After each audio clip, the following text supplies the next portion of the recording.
മുംബൈ ഭദ്രാസനത്തിന്റെ മറ്റൊരു പ്രോജക്റ്റാണ് മാനസിക വളർച്ചയെത്തിയിട്ടില്ലാത്ത കുട്ടികൾക്കായുള്ള സ്കൂൾ. വിവിധ തരത്തിൽ കഴിവുകളുണ്ടെങ്കിലും മാതാപിതാക്കൾക്കും സമൂഹത്തിനും ഇത്തരം കുട്ടികൾ ഒരു തീരാ ദുഃഖമാണ്. Autism, cerebral palsy, development delay, retardation തുടങ്ങിയ മേഖലകളിലുള്ള കുട്ടികൾ നമ്മുടെ പരിചരണത്തിലുണ്ട്. ഇന്ത്യയിൽ ഏകദേശം 2% കുട്ടികൾ ഇങ്ങനെ ജനിക്കുന്നതായി കണക്കാക്കപ്പെടുന്നു. സ്പെഷ്യൽ സ്കൂളിൽ ഇപ്പോൾ 74 കുട്ടികൾ പഠിക്കുന്നു. താനെ ജില്ലയിലെ കല്യാണിന് സമീപം ടിറ്റുവാല എന്ന സ്ഥലത്താണ് നവോദയയുടെ സ്പെഷ്യൽ സ്കൂൾ പ്രവർത്തിക്കുന്നത്. ഇത്തരം കുട്ടികളുടെ മാതാപിതാക്കളുടെ കണ്ണീരണിഞ്ഞ ഒരു ചോദ്യത്തിന് ഉത്തരമായിട്ടാണ് ഭദ്രാസനം ഈ പ്രവർത്തനം ആരംഭിച്ചത്. ഞങ്ങൾക്ക് ശേഷം ഈ കുട്ടികൾ എന്തായിത്തീരും?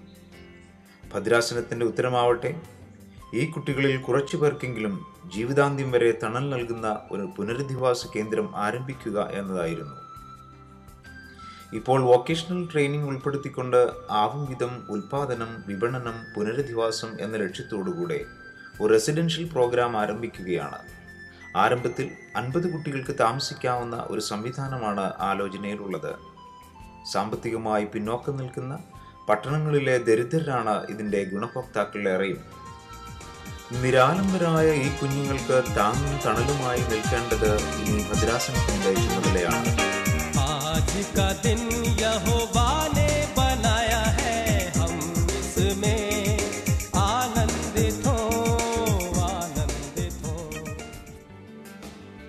അനേകം മാതാപിതാക്കളുടെ സ്വപ്നമാണ് മാർത്തോമ റെസിഡൻഷ്യൽ സ്കൂൾ.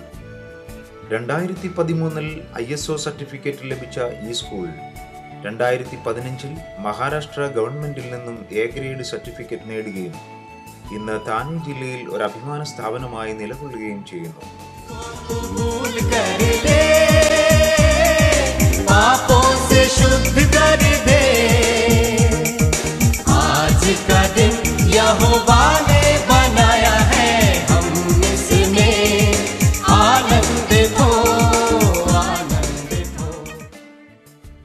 മാർത്തോമ മെത്രാപ്പോലീത്ത പ്രത്യേകമായി സന്ദർശിച്ച് ആശീർവദിച്ച ഈ സ്ഥലം എത്രയും വേഗം നമുക്ക് സ്വന്തമാകേണ്ടിയിരിക്കുന്നു.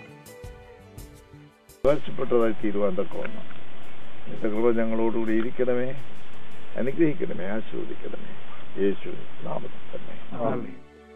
ഈ ജീവിതങ്ങൾക്ക് ഒരു സഹായവും പ്രോത്സാഹനവും നൽകിയാൽ ഇവർക്കുമുണ്ടാകും സ്വപ്നങ്ങൾ ചിറകുവിടർത്തുന്ന ഒരു നീലാകാശം.